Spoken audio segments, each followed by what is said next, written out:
감사합니다. 오늘 우리가 함께 나눌 말씀은 요한복음입니다. 요한복음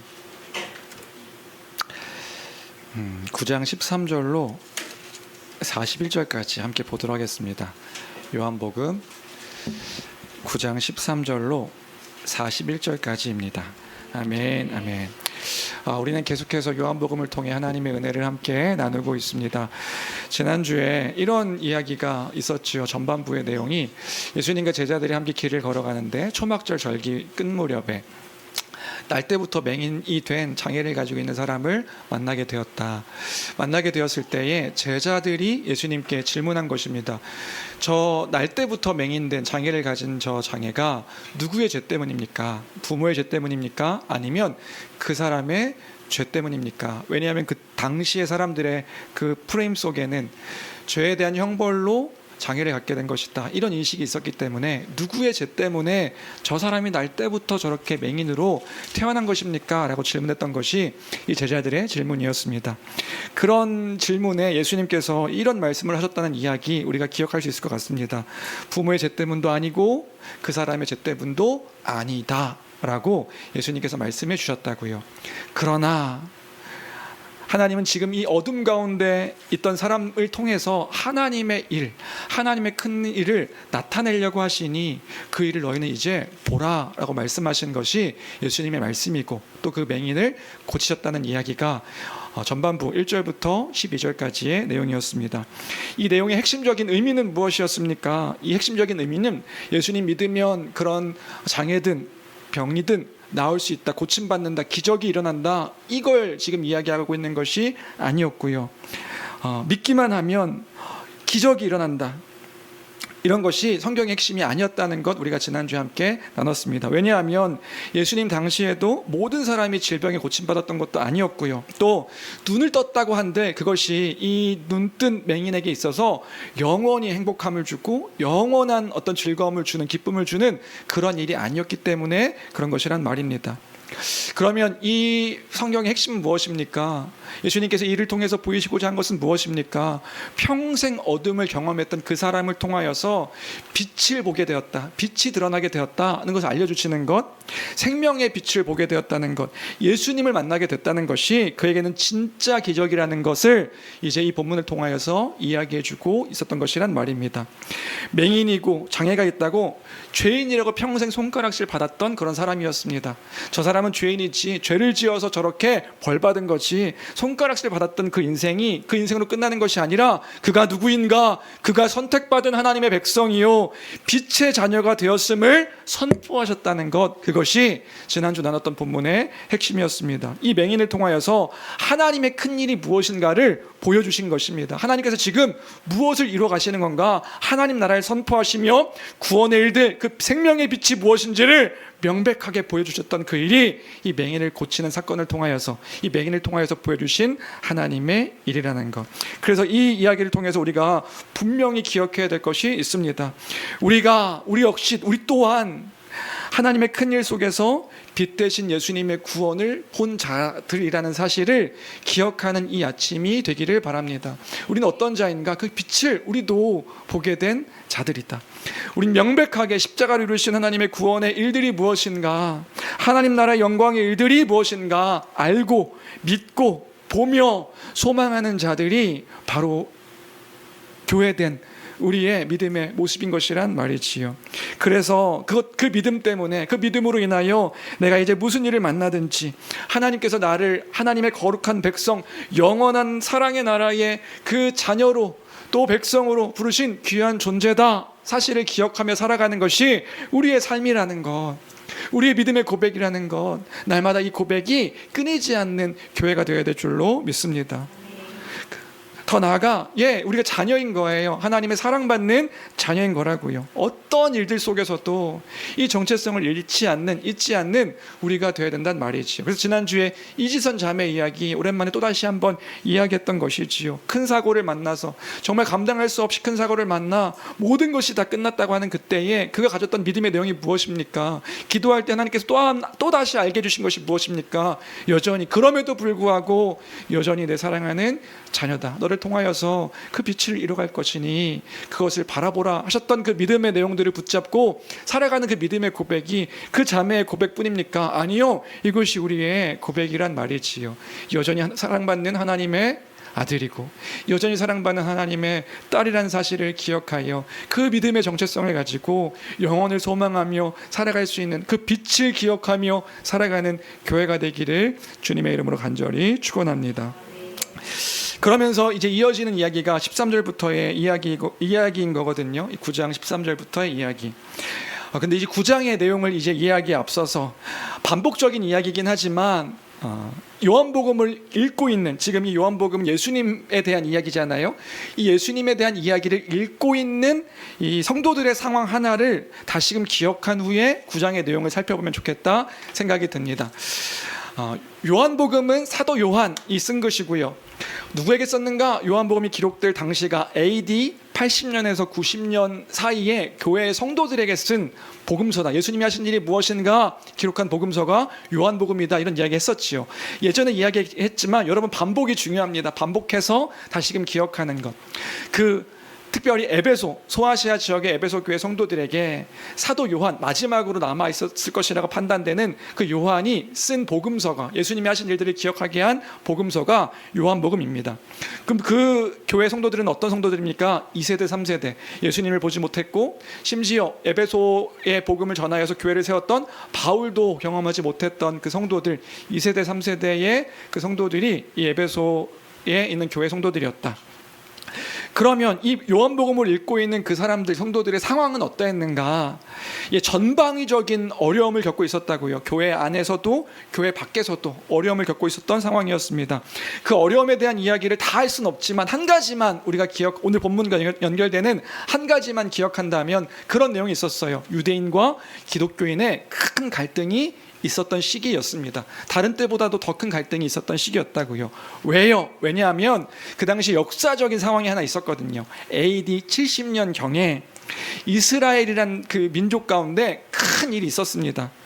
로마군이 쳐들어와서 예루살렘 성을 파괴하고 성전을 무너뜨리는, 유대 사회에서는 엄청난 충격의 사건이 있었던 거예요. 그래서 이스라엘 나라가 이 세상 가운데서 사라지게 됩니다. 이스라엘 민족이 뿔뿔이 흩어지고 이스라엘이라는 나라 자체가 이 역사 속에서 사라지는 계기가 된 게 AD 70년에 로마 군인들이 쳐들어와서 모든 것들을 다 무너뜨리는 상황 가운데 그 일들이 있게 되었다. 이 유대인들이 가장 자랑하던 예루살렘 성과 성전, 막 그때 절기마다 와가지고 막 제사 지냈던 그 성전이 완전히 다 무너지게 된 거예요. 수많은 사람들 죽게 되고요. 나라가 완전히 멸망당하게 되는 일이 발생하게 됩니다. 언제요? AD 70년경이에요. 그럴 때에 유대인들은 생각하게 되는 거죠. 이거 왜 우리가 이 민족이 완전히 멸망당하게 됐는가?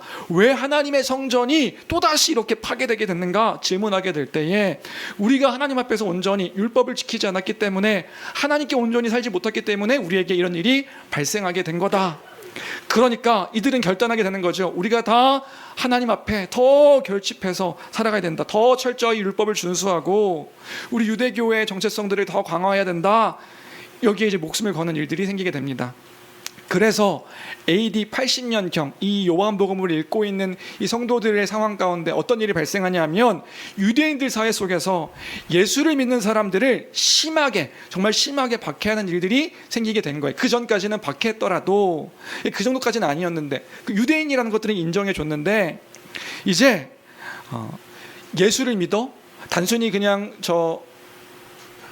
선지자 한 사람을 믿는다는 걸로 끝나는 게 아니라 반동분자, 이단자, 낙인 찍는 분위기가 더 거세지는 거예요. 그리고 심하게는 어떤 일이 발생하냐면, 유대인들의 커뮤니티인 회당에서 쫓아내는 출교의 조치가 이제 생기게 되는 시점이, 강하게 생기게 되는 시점이 이 지금 AD 80년경에 일어났던 일이었습니다. 당시에 유대교 회당에서 쫓겨난다, 출교당한다, 이거 너무나 무서운 일이었다고요. 우리로 교회에서 출교당하면 뭐 교회 이 교회만 있나, 다른 교회 가면 되지, 그런 게 아니었다고요. 그 당시에 이 유대인들의 회당은 어떤 의미였냐면, 마을의 행정, 교육, 경제, 복지, 모든 것의 중심지, 그 중심지가 이 회당이었어요. 그래서 회당에서 쫓겨난다, 이 유대인들의 커뮤니티에서 쫓겨난다? 단순히 예배 장소 하나를 잃어버리는 것이 아니라 자신이 속한 유대 공동체 안에서 종교적인 소속, 사회적인 소속, 이것들의 관계가 끊어지는 그러한 큰 타격을 받는 것이 이 출교의 의미였습니다. 마치 우리가 뭐 비교할 수 있다고 한다면 외국에 나가면 한인타운 같은 것들이 존재하잖아요. 그럼 한인타운 들어가면 뭐가 좋습니까? 외국에 나가서 살아갈 때에 공동체 안에서 돌봄도 받고 섬김도 받고 함께 뭔가 이렇게 마음도 위로를 받는 그런 커뮤니티가 이제 타운이잖아요. 우리 그 한국 사람들이 모여 있는 타운인데 거기서 쫓겨나고 출교를 당하면 어떻게 되는 거예요? 함께 관계를 맺을 수가 없는 거예요. 두렵고 무서운 일이 발생하는데 유대교 커뮤니티는 더 끈끈했다고요. 사회적, 종교적 이런 어떤 박탈, 또 외면, 쫓겨남 이런 일이 기독교인들에게 발생하게 된 겁니다. 그러면 유대교 밖에 나가서 이방인들과 함께 살면 되지라고 생각할 수 있는데 거긴 더 무서운 사회였어요. 거기는 수많은 신들이 있었고 그 수많은 신들을 섬겨야지만이 그 이방 문화에 동화될 수 있고 함께할 수 있는 문화가 그 에베소 지역에 또 그 이방 문화의 모습이었습니다. 특별히 에베소 경제는요 길드 조합으로 운영되었던 그런 공동체였어요. 은세공업자, 가죽 일, 모든 직업군 안에 조합이 있어서요. 거기에 들어가야 경제적인 활동을 할 수가 있는 거예요. 그리고 그 당시에 모든 조합은 직업의 수호신들이 있어서 그 수호신들에게 함께 제사를 지내고 제사 음식을 나눠 먹으며 공동체의 하나됨을 그렇게 기억하는 문화가 그 당시의 문화였습니다. 제사를 거부하면요, 거기 쫓겨나는 거예요. 경제적인 일들을 할 수가 없게 되는 거란 말이지요. 이것도 우리로 따지면 이렇게 생각할 수 있지 않을까요? 지금은 뭐 많지 않은 것 같은데 우리 옛날에 막 사업하게 되면 예전에도 한번 얘기했던 것 같기도 하고요. 돼지 머리 이렇게 사가지고 삶은 돼지에다가 돈 10,000원, 50,000원 꽂아놓고 막 함께 절하고 이 사업이 잘 되게 해달라고 장사가 잘 되게 해달라고 막 제사 지내고 그랬잖아요. 근데 그 제사 때 절하지 않으면 어떻게 되죠? 만약에 사업이 어렵게 되어지면 네가 그때 제사 때 제대로 부정 타가지고 우리 사업이 망하게 되는 거라고. 이런 문화도 우리 안에 있었듯이 2000년 전에 이 에베소의 문화는 더 심했다고요. 수많은 수호신들과 신들이 너무나도 많기 때문에 그 신들에게 제사를 지내지 않는다, 그 제사 음식을 먹지 않는다, 이것 자체가 부정적인 모습이었고 함께 할 수 없는 그런 태도들이었기 때문에 그리스도인들이 살아가기에는 정말로 끔찍한 그런 사회였습니다. 더 나아가서 이 로마 제국에서는요, 신들, 그 지역의 신들, 가정의 신들 공경하지 않으면요 국가의 안녕을 해치는 그런 사람들로 낙인 찍기도 하고요.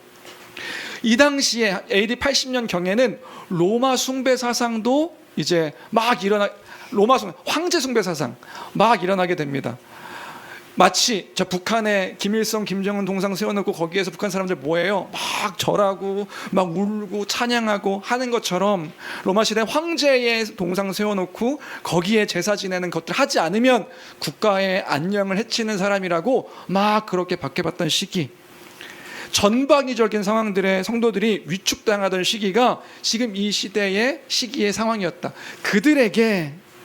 그들에게 지금 사도 요한이 요한복음을 기록해 주고 있다고 한다면 어떤 의미를 담고 이 성도들에게 기억하고 잊지 말라고 이야기하며 지금 어떤 메시지들을 전하고 있다 생각하며 오늘 본문을 바라본다고 한다면 어떤 내용인지 좀 더 이해가 될 수 있을 것 같습니다. 그럴 때에 우리가 읽은 9장 13절부터의 이야기는 어떤 맥락인가? 사도 요한이요, 성도들을 향해서 주는 위로와 격려의 메시지로 우리가 이해할 수 있을 것 같아요. 그래서 오늘 그 본문에 지금 우리가 함께 읽은 내용의 오늘 결론부터 먼저 이야기하고 내용을 살피려고 하는데요. 결론은 뭐냐? 결론은요, 세상에서 출교당한 우리 같은데, 세상에서 버림받은 우리 같지만 영원한 하나님 나라의 통치와 다스림을 받는 존귀한 백성이 우리다. 우리가 하나님의 나라의 존귀한 백성임을 기억하여 빛의 자녀임을 기억하여 이 땅 가운데서 거룩한 그 자부심으로 살아가라 라고 이야기하는 것이 지금 사도 요한의 위로요 격려라는 것 기억하며 오늘 우리가 본문 말씀 함께 살펴보면 좋을 것 같습니다. 다시요, 세상 가운데서는 버림받고요, 출교당해서 쫓김당하고요, 어디에서도 존중받지 못하는 그 오리알 같은 삶의 모습처럼 보이는 나인데, 이 요한복음을 통해서 사도가 뭘 얘기하고 있는 거냐면, 그런 우리가 아니라 영원하신 하나님의 통치와 다스림 가운데 하나님 나라의 거룩한 백성으로 살아가는 생명의 빛을 가지고 있는 존귀한 우리인이 그 정체성을 가지고 담대하게 이 땅을 살아가라 라고 명령하는 것이 지금 이 사도의 위로요 격려의 메시지인 것을 기억하며 오늘 본문 말씀을 함께 살펴보기를 바랍니다. 그런 맥락에서 9장 13절 14절 같이 봤으면 좋겠는데요, 우리 13절 14절 같이 함께 읽어볼까요? 함께 읽겠습니다. 시작. 그들이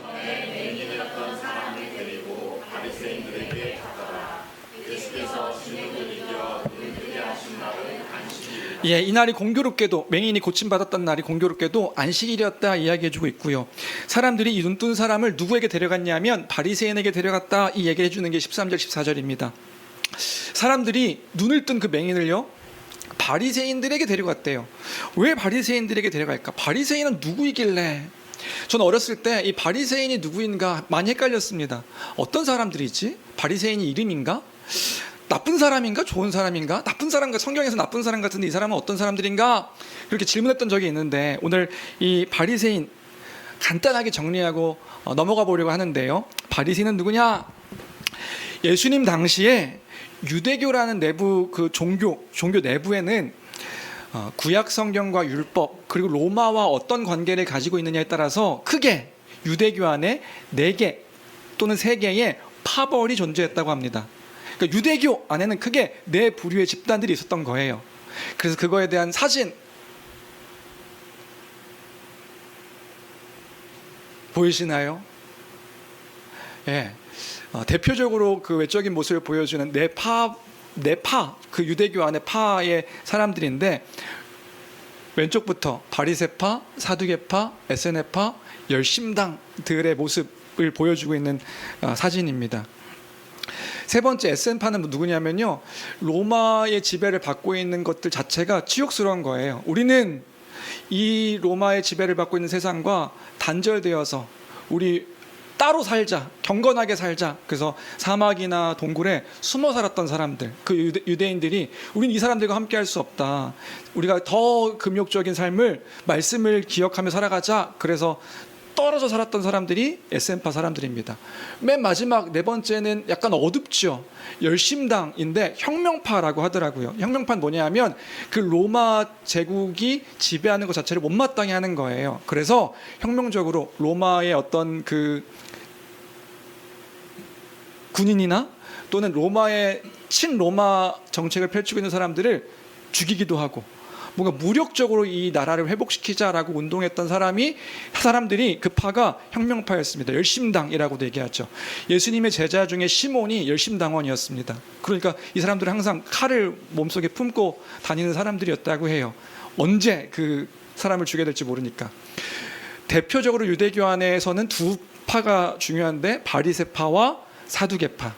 사두개파는 어떤 사람들이냐면 귀족층, 성전을 다스리고 있는 제사장 계층의 사람들이 그 사두개파였습니다. 그러니까 태어날 때부터 날 때부터 태생적으로 이 성전과 관련되어서 업무를 하고 있는 사람들, 또 많은 것들의 권력과 힘을 가지고 있었던 사람들이 이 사두개파였던 거예요. 그래서 입고 있는 것 보세요. 어떻게 입고 있어요?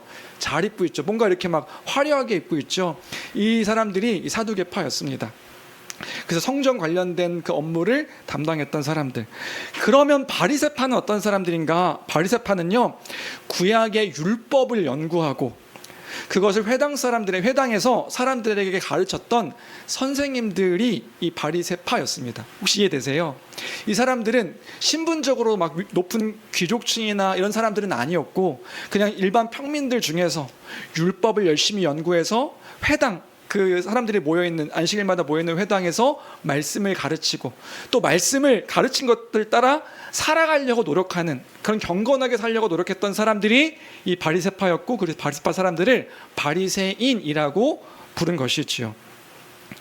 이 사람들의 특징은 구약 성경의 율법들을 연구하는데 더 철저하게 지키고 싶었던 사람들인 거예요. 그래서 율법을 연구하면서 그 율법 연구하는 것 가운데 조상들이 전통으로 지켰던 것들까지도 이제 연구해서 사람들에게 가르쳤던 사람들. 그러니까 이 사람들이 그냥 일반적인 사람들이 더 편하게 만날 수 있었던 선생님, 랍비였기 때문에 일반 대중들에게 인기도 높고 영향력이 컸던 사람들이었던 거죠. 사람들은 바리새인들을 존경했습니다. 우리는 바리새인 하면 율법주의자들, 뭔가 이렇게 막 율법 따라서 막 판단하는 사람들 이렇게 생각할 수 있는데 그 당시의 사람들은 선생님으로 존경하고 그 바리새인들에게 무슨 문제가 생기면 율법적으로 맞는지를 자문도 구하고 했던 사람들이 이 바리새인들이었던 거예요.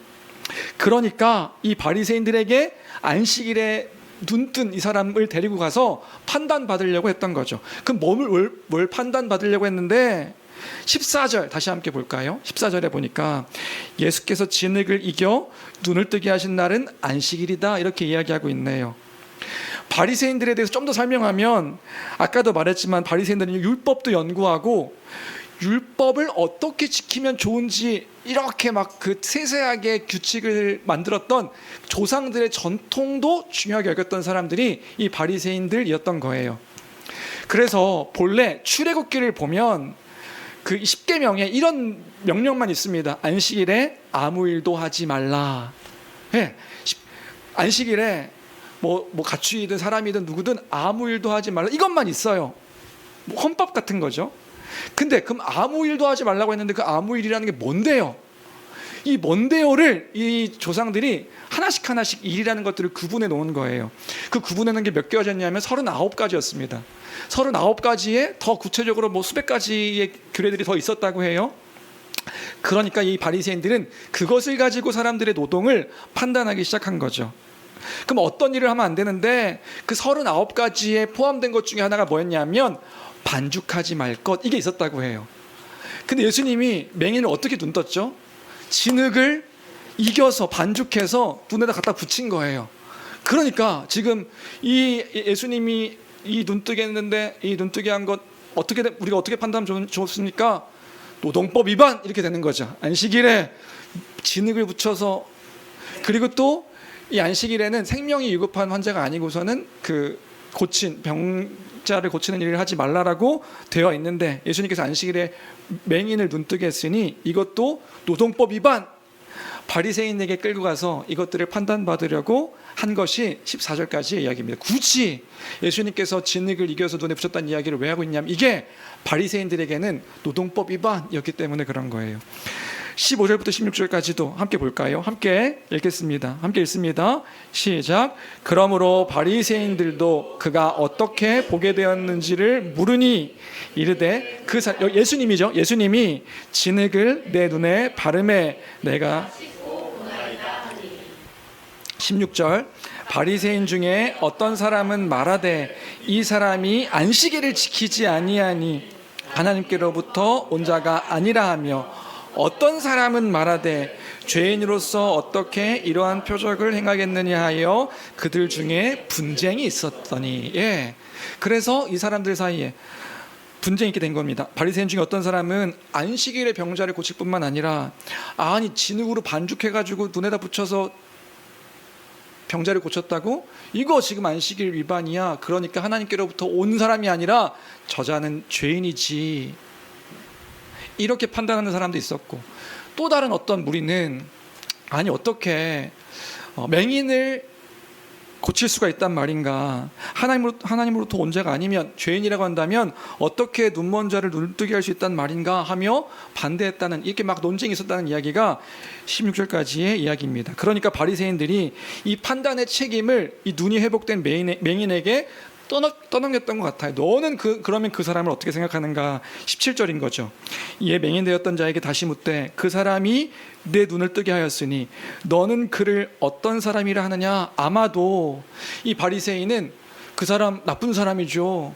안식일에 제 눈을 고치긴 했지만 그 사람 좋은 사람은 아닌 것 같은데요? 라는 것을 기대하면서 이 맹인에게 질문했던 것 같은데, 그 맹인이 뭐라고 대답했냐면, 대답하되 선지자입니다.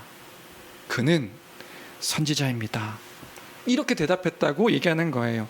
선지자가 뭔데요? 하나님의 말씀을 대언하는 사람이고 하나님의 뜻을 전하는, 내 지금 이 눈을 뜨게 한 사람이 하나님의 뜻을 전하는 하나님의 대언자, 선지자입니다. 그런데 이 고백이 왜 중요하냐면요, 이 말이요 정말 크고 그 지금 이 시점에서 크고 위험한 고백이었기 때문에 이게, 이 맹인의 고백이 결국 가벼운 고백이 될 수 없는 것이라고요. 왜? 당시 상황에서 예수님을 메시아, 하나님의 사람, 하나님의 보냄받은 사람이라고 고백하면요, 유대교에서 출교시키기로, 쫓아내기로 결의했었던 시기였기 때문에 그런 겁니다. 어떻게 할 수 있습니까? 18절부터 21절까지가 그 얘기하고 있는 거예요. 이 맹인의 얘기가 얼마나 위험한 이야기인가, 그가 지금 출교를 각오하고 고백했던 고백이라는 거예요. 우리 18절부터 21절까지 설명이기 때문에 우리 그런 의미에서 읽어보실까요? 우리 의미를 생각하면서 읽어보겠습니다. 천천히 읽어보겠습니다. 시작. 유대인들이 그가 맹인으로 있다가 보게 된 것을 믿지 아니하고 그 부모를 불러, 다시 선지자입니다 얘기하니까 이게 지금 시원찮은 거예요. 그러니까 누굴 불러요? 이거 믿을 수 없어, 부모 와봐 해가지고 이제 심판하는 거죠. 부모를 불러붙대 19절입니다. 시작. 이는 너희 말에 맹인으로 났다 하는 너희 아들이냐? 그러면 지금은 어떻게 해서 보느냐?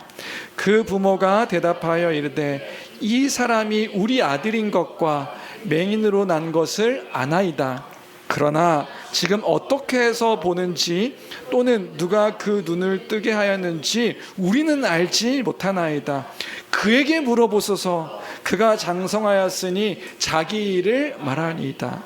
부모가 바리새인들의 물음에 회피하는 거예요. 내 아들이 다 컸는데 내 아들한테 물어보세요. 왜 저희한테 물어보십니까? 우린 몰라요.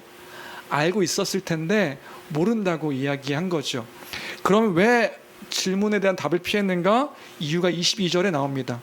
우리 22절 같이 읽어보겠습니다. 시작. 그 부모가 이렇게 말한 것은 이미 유대인들이 누구든지 예수를 그리스도로 시인하는 자는 출교하기로 결의하였으므로 그들을 무서워함이러라. 무서웠던 거예요. 왜요? 예수에 대해서 긍정적인 이야기를 이야기하면 출교시키기로 유대인들이 이미 결의하였기 때문에. 여기까지 살피면서 우리는 중요한 사실 하나를 알 수 있습니다. 빛을 보게 된 그 사람의 태도를 우리가 볼 수 있는 거죠. 어떤 태도를 보이는가요? 사람들을 지금 당혹스럽게 하는 겁니다. 너무나도 당당함을 가지고 출교의 위협이 있는데도 불구하고 자신이 경험한 것을 따라서 당당히 예수님을 선지자라고 고백하는 것을 우리가 볼 수 있는 것이지요. 예수님은 선지자입니다. 예수님은 하나님의 사람입니다. 하나님께서 보내신 하나님의 뜻을 전하시는 그분이십니다. 하나님의 일을 이루신다고 하셨는데 그 일을 이루시는 그분이십니다. 선지자이십니다. 어떻게 이럴 수 있었을까요? 왜 이럴 수 있었을까요? 그가 빛을 보았기 때문에 그런 것이란 말이지요. 빛 가운데서 자신의 그 마음이 분명했기 때문에 담대하게 그 이야기를 할 수 있었던 것입니다. 그 예수가 하신 일이 하나님이 보내신 이의 그 일이라는 것을 그가 믿었기 때문에 사람들 앞에서 담대하게 이 고백을 할 수 있었다. 저는 이 말씀을 묵상하면서 사도 요한이 이 맹인의 사건을 통해서 무엇을 알게 하고 싶었는가, 이 질문을 하며 말씀을 묵상해 보았을 때 지금 이 맹인의 이야기가 교회를 향한 권면이었다는 것을 확신하게 되었습니다. 이 교회를 향한 권면이구나. 여러분 생각해 보십시오. 이 맹인의 담대함이 교회의 태도여야 하지 않습니까?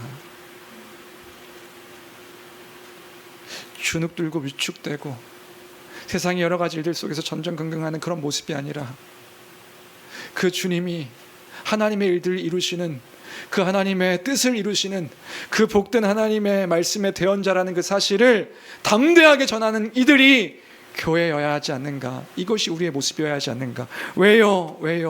그 복음을 우리가 알고 믿고 소망하며 살아가는 그 진리가 결코 가벼운 것이 아님을 믿는 우리이기 때문에 그런 것이란 말이지요. 여러분 오해하지 마십시오. 맹인이 눈을 떴다고 해서 물불을 안 가리는 그런 사람이 된 것이 아닙니다. 막 변신해가지고 원래는 막 두려웠는데 믿자마자 변신한 그런 사람이 아닌 거라고요. 두려울 수밖에 없는 상황이고요. 심한 박해와 조롱의 현장이 될 수 있는 그런 환경이었단 말입니다. 신문하는 그 자리에 서 있게 된 거지요.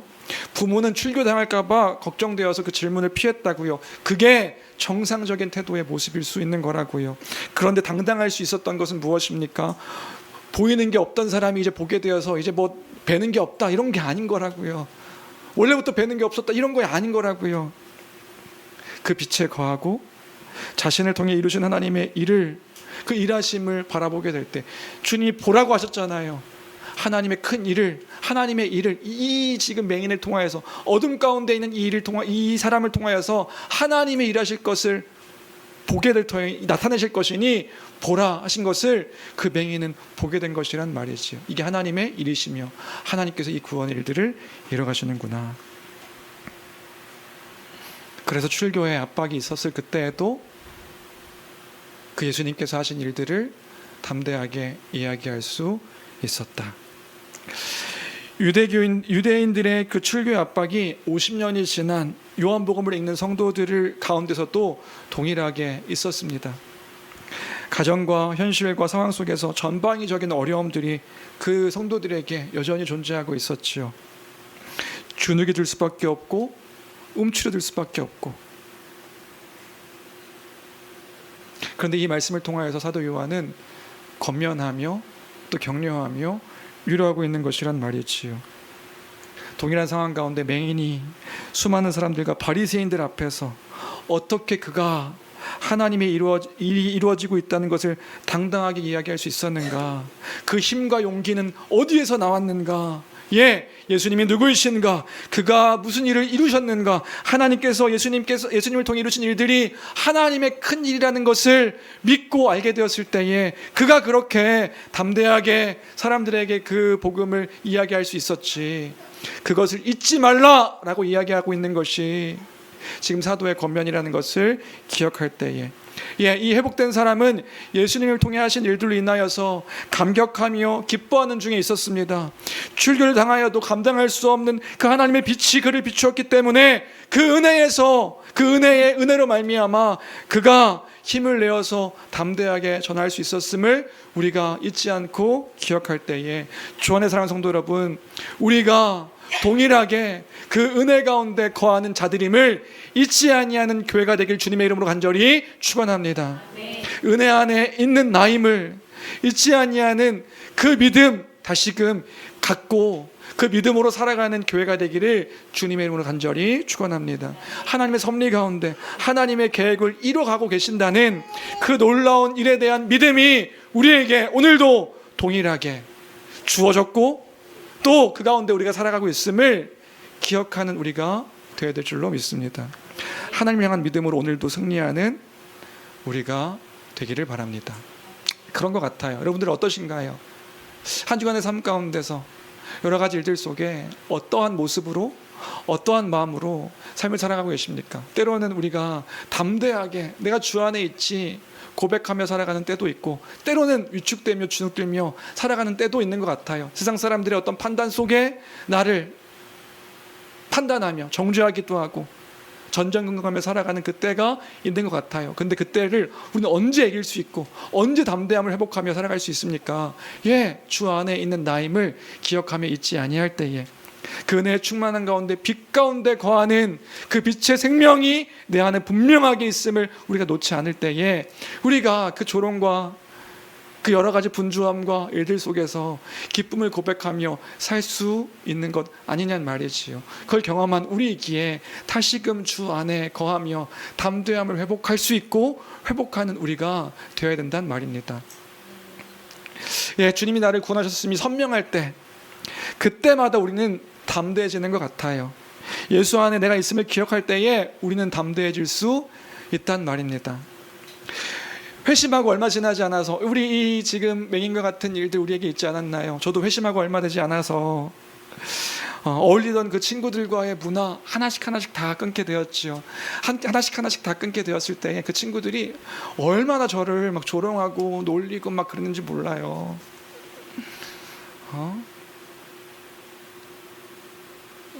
얘기하고 싶은 표현이 있는데 이거 건너뛰고,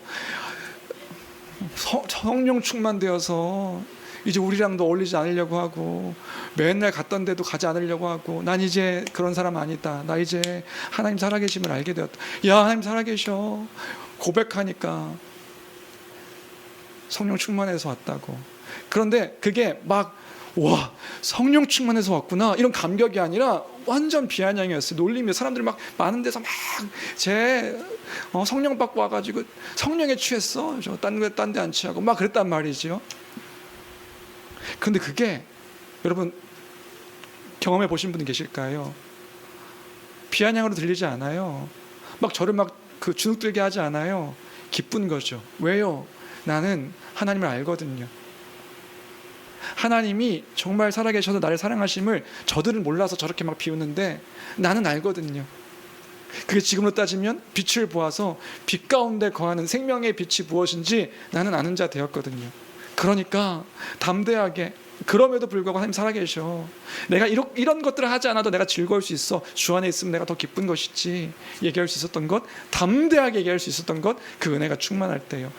여러분들도 그렇지 않으신가요? 그 은혜가 충만할 때 우리가 그런 고백할 수 있다고요. 근데 언제 우리가 이 충만함이 아니라 주눅 가운데 거하며 살아가게 되나요? 하나님의 그 은혜를 잊어버리고 놓쳐버리고 세상 가운데, 세상에서 말하는 그 조롱과 비방의 말들로 내 마음을 가득 채울 때에, 그렇지, 나는 안 되는 자야, 나는 쓸모없는 자지, 나는 출교까지 당했네, 아, 나 이제 끝난 인간인가? 라고 생각하는 것, 하나님의 그 풍성하신 것들을 우리가 놓치게 될 때에, 그 은혜를 잊어버리게 될 때에 우리가 그런 연약한 자가 된단 말입니다. 아닙니다, 아닙니다. 주님이 여전히 그 은혜 가운데 우리와 함께 하시니 그 담대함으로 하나님의 행하신 일들을 기억하여 그 가운데 있는 자임을 놓치지 아니함으로 날마다 주님을 찬양하며 감사하며 기뻐할 수 있는 교회가 되기를 바랍니다. 은혜를 회복하십시오. 은혜를 구하십시오. 두 번째 문단도 그런 거예요. 그러니까 다시 그 회복된 맹인을 불러서 이야기합니다. 24절 읽어볼까요? 부모에게 물어봤더니 그 아들에게 물어보십시오 라고 하니까 24절입니다. 함께 읽습니다. 시작. 이에 그들이 맹인이었던 사람을 두 번째 불러 이르되,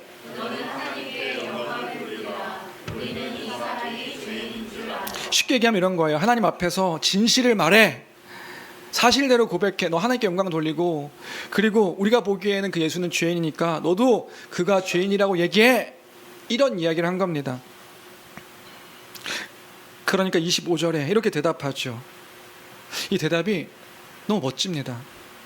읽겠습니다. 시작. 대답하되 그가 죄인인지 내가 알지 못하나 한 가지 아는 것은 내가 맹인으로 있다가 지금 보는 그것이니라. 이렇게 얘기하는 거죠. 내가 죄인인지는 모르겠고, 그가 죄인인지는 모르겠고, 한 가지 분명하게 아는 것은 내가 지금 맹인으로 있다가 보게 됐다는 거. 이게 팩트입니다. 이건 사실입니다. 그러니까 26절에 이 바리새인들이 당황했을까요? 그들이 이르되 그 사람이 네게 무엇을 하였느냐, 어떻게 네 눈을 뜨게 했느냐, 또 묻는 거예요. 또 물으니까 맹인이었던 사람이 말합니다. 뭐라고요? 27절 같이 읽어볼까요? 시작. 대답하되 내가 이미 죽었어도 믿지 아니하고 어찌하여 다시 보고자 하나이까?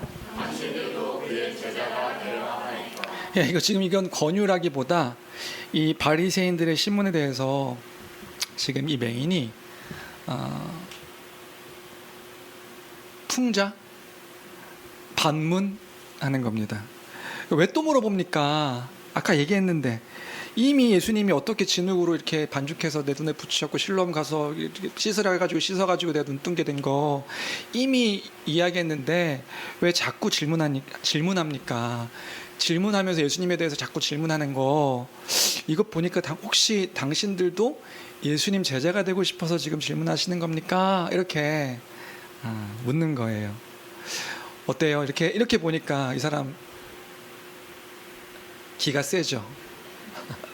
세다 이 사람. 뭐 왜 이렇게 센가? 그러니까 보인 태도가 뭐냐 하면 28절부터 29절까지 바리새인들이 이런 태도를 보이는 겁니다. 그들이 욕하여 이르되 너는 그의 제자이나 우리는 모세의 제자라. 하나님이 모세에게는 말씀하신 줄을 알거니와 우리가 알거니와 이 사람은 어디서 왔는지 알지 못하노라. 제가 이렇게 멋있게 읽어서 뭔가 이렇게 곱게 이야기한 것 같지만 28절 보시겠어요? 그들이 욕하여 이르되, 욕했다는 거예요. 막 쌍욕했다는 건 아니고요. 최고의 정죄, 멸시를 했다는 게 지금 28절, 29절의 내용입니다. 너는 그의 제자고 우리는 모세의 제자다. 하나님이 모세에게 말씀하셔서 우리는 하나님 말씀을 아는데 너는 근본도 없는 그 자의 제자다. 지금 우리 입장에서는 말장난하는 것처럼 보이는데 당시로서는 무서운 정죄를 담고 있는 말이 28절, 29절이에요. 너는 그 이단 나사렛 파당의 그 쪼무레기다. 너는 하나님과 모세를 배신한 그 가문과 민족의 수치다. 이런 얘기하고 있는 거예요. 너는 율법을 저버린 자고 안식일을 범한 자를 따르니까요. 너는 지금 율법을 저버린 자고 너는 더 이상 지금 이렇게 고백하는 건 우리 유대인 공동체의 일원이 아니라는 이야기를 하고 있는 거야. 넌 지금 나쁜 짓 하고 있는 거야. 출교 직전까지 가게 된 상황이 된 겁니다.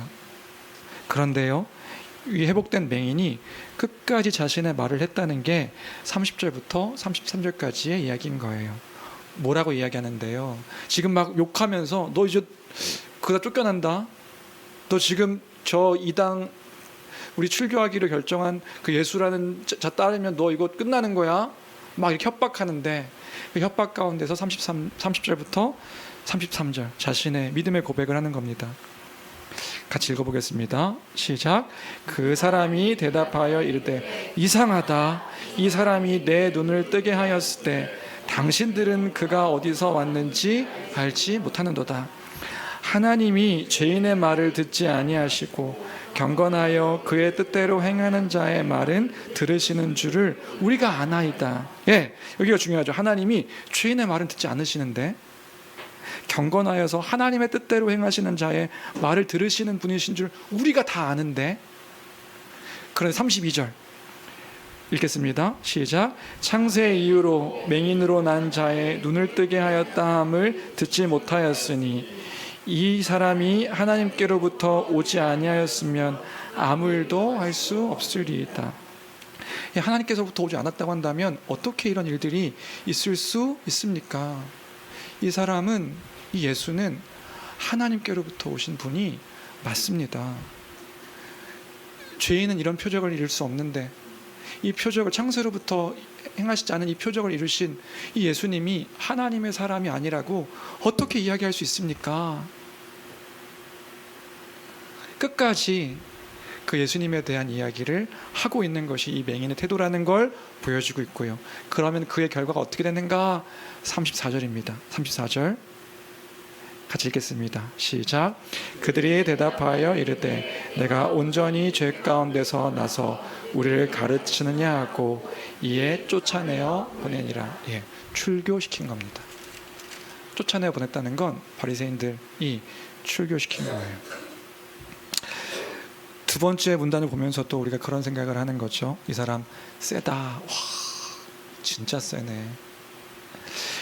인생에서 험한 풍파를 다 겪어서 뭔가 이제 웬만한 사람들의 귀에 눌리지 않은 그런 사람이어서 이런 이야기를 할 수 있었던 걸까요? 웬만한 사람들이 무슨 이야기를 해도 주눅들지 않았던 그런 사람이기 때문에 원래 이 사람은 그런 기질상 자기 말은 다 하는 사람이니까 그럴 수 있는 사람이다 우리가 생각할 수 있는 걸까요? 아니요. 단순히 그것 때문만은 아니라고요. 왜냐하면 지금 이 말이 단순히 사람들과 말싸움하는 게 아니에요. 자신의 지금 상황을 걸고 상태를 걸고 유대교 그 회당 안에서 쫓겨날 각오를 하고 지금 이거에 대해 자신의 신앙을 믿음을 고백하고 있는 것이기 때문에 죽음을 방불하는 선포인 것이란 말이에요. 모든 혜택들을 다 저버리고 그럼에도 불구하고 내가 고백하는 것, 그분은 하나님의 사람입니다. 하나님의 사람이 분명합니다.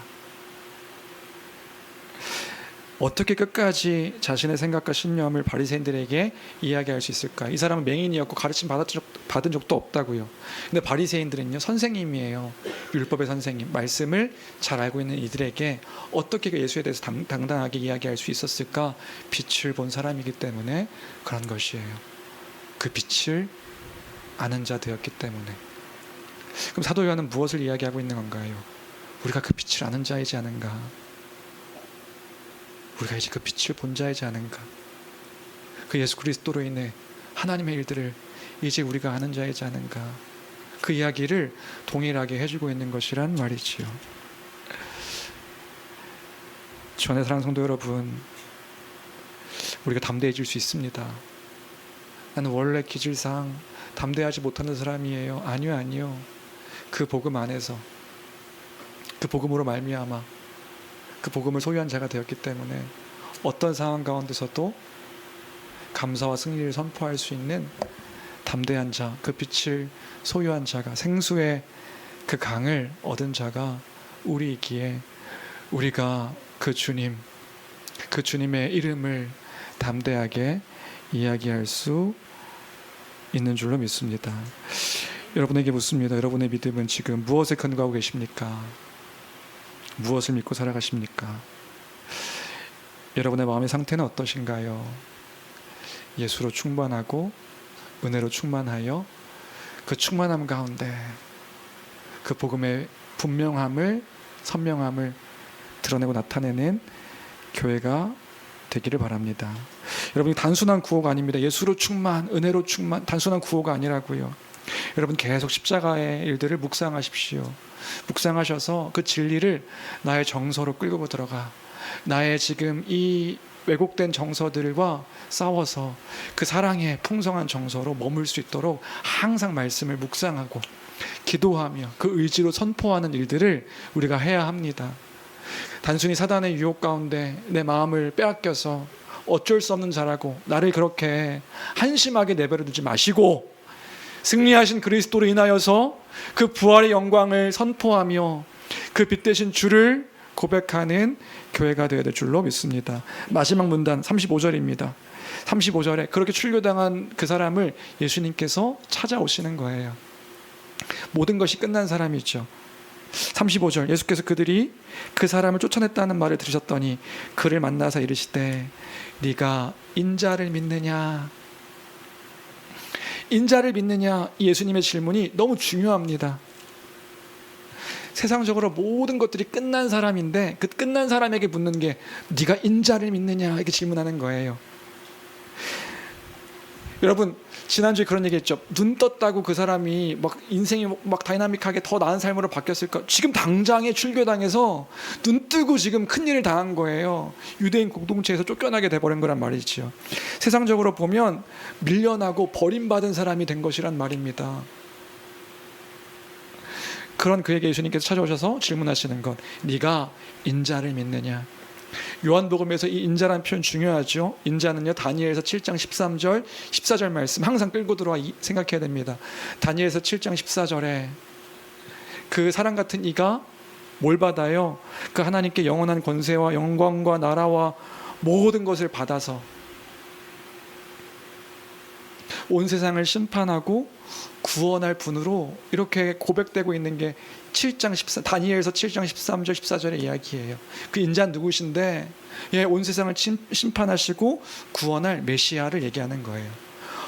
하나님의 영광스러운 나라의 모든 권세를 가지고 계신 그분, 네가 그 인자를 믿느냐? 이 맹인은요, 아직 예수님을 보지 못했어요. 보지 못하니까 네가 그 예수를 믿느냐? 그 예수가 하나님께서 보내신 사람이고 하나님의 권세를 가지고 구원과 심판을 행하실 그분임을 믿는가? 그분이 영원한 나라 가운데 왕이 되어서 그 영원한 왕의 통치와 다스림으로 모든 것들을 판단하실 그 주님이심을 믿는가? 진짜 재판관이 그 예수님이심을 믿는가? 그 예수님을 믿는가? 36절에 그 고백하는 거예요. 그렇게 기세당당했던 그 사람이 예수님의 인자를 믿는가 하니까 36절 대답하여 이르되 주여 그가 누구십니까? 내가 믿고자 합니다. 내가 그분을 믿고 싶습니다. 예수님께서 말씀하시죠. 37절에 내가 그를 보았거니와 지금 너와 말하는 자가 그이니라. 내가 그다. 네가 지금 그를 보았다. 38절 이르되 주여 내가 믿나이다 하고 절하는지라. 37절을 주위에서 보면요, 굉장히 아름다운 표현입니다. 네가 그를 보았거니와 지금 너와 말하는 자가 그 인자다. 그럼 그건 뭐에 대한 선포냐 하면 그 인자, 모든 권세와 영광과 통치와 심판의 재판관이 그 난데 네가 그를 보았다. 9장은요 누가 진짜 맹인인가 이거에 대한 이야기거든요. 누가 진짜 눈먼 자인가. 진짜 맹인은 예수님을 보았지만 그 예수님을 알지 못하는, 빛을 알지 못하는 자들이 맹인이라고 말씀하시는 거예요. 믿지 않는 자들이 맹인인 거죠. 영적으로 눈뜬 자들은요 더 이상 맹인이 아닙니다. 눈먼 자들이 아닌 거라고요. 이제 생명의 빛을 얻어서 죄 가운데 구원함을 받아서 영원한 빛의 길을 걸어갈 수 있는 하나님의 백성, 하나님의 자녀. 세상 가운데선 출교당했지만 이젠 누구의 백성입니까? 하나님의 백성이라고요. 하나님의 자녀라고요. 생명 가운데 빛을 보게 된 자들이라고요. 충만함을 누리게 된 자들이라고요. 그들이 이 회복된 눈뜬 맹인과 같은 자들이다. 정말 눈뜬 그 사람이다. 영원한 하나님 나라의 백성이 되었음을 선포해 주는 것이 오늘 이 9장 41절까지의 내용입니다. 여기까지 이렇게 9장 전체의 이야기를 나눴습니다. 그럼 여기까지 이야기했을 때 그러면요 사도가 교회 성도들에게 말해주고자 했던 것은 무엇인가 혹시 이해되실까요? 뭘 지금 기억하기를 원했을까? 간절히 기억하기를 원했던 것이 있는 것이라고요. 사도를 통해서 그 성도들이 잊지 말아야 될 것, 나는 누구인가? 우리는 누구인가? 지금 이 남아있는 교회는 어떤 이들인가? 하나님 예수님을 통해서 무엇을 하셨는가? 현실은 전방위적인 압박을 당하고 있었습니다. 위기를 당하고 있었습니다. 버림받은 자 같고 쫓아냄 받은 자 같고 여러 환난과 조롱의 위기 속에서 움츠러들 수밖에 없는 상황이 있었고 어쩌면 나를 보면서 맹인과 같다고 초라하게 여기는 이들이 있을 수 있는데 그런 성도들의 상태일 수 있는데 지금 사도는 그 얘기해주고 있는 거예요. 그게 끝나는 존재들이 아니라고요. 그런 성도들이 영원한 하나님 나라의 통치 가운데 거하는 하나님의 백성된 자라는 사실을 기억하게 해주는 것, 빛을 본 자들임을 잊지 말라고 이야기해 주는 것, 그게 지금 9장의 핵심적인 내용인 것이란 말이에요. 하나님의 보호 아래에, 돌보심 아래에 있는 우리이니 우리 너무 낙심하지 맙시다. 우리 절망하지 맙시다. 고통 가운데 움츠리지 맙시다. 이 얘기를 해주고 있는 것이 사도의 메시지인 거란 말이에요. 내가 지금 뭔가 잘못됐나? 나 지금 벌 받는 건가? 나 지금 실패한 건가? 나 틀린 건가? 생각될 수밖에 없는 성도들의 상황인데 아니라고. 예수님께서 찾아오셔서 틀린 것 아니고 네가 보고 있는 예수가 곧 인자다는 사실을 모든 성도들에게 알려주셨으니 우리가 영원한 나라 가운데 거하는 하나님의 백성입니다. 우리 잊지 맙시다. 그 가운데서도 우리 놓치지 맙시다. 이야기해주고 있는 것이 지금 이 사도의 메시지이고 하나님, 삼위 하나님의 초대라는 것을 우리가 기억할 때에 여전히 하나님 우리와 함께 하시니 우리 버린 것 아니니 우리 위축되지 맙시다. 우리 두려워하지 맙시다. 우리 슬퍼하지 맙시다. 영원한 주의 다스림을 소망합시다. 영원한 빛을 보고 있는 우리입니다. 세상이 우리를 어떻게 판단하느냐 중요하지 않습니다. 세상이 판단하는 것이 아니라 하나님이 우리를 어떻게 보시는가, 그것이 우리에게 더 중요한 것 아닙니까? 하나님의 자녀로, 여전히 사랑하는 딸로, 사랑하는 아들로 우리를 바라보고 계시니 그 안에서 주의 영원함을 우리 기억합시다. 사랑하는 여러분, 담대함으로, 그 담대함으로 믿음을 따라 살아가는 교회 모든 성도들 되시기를 주님의 이름으로 간절히 축원합니다. 그런 우리였으면 좋겠어요.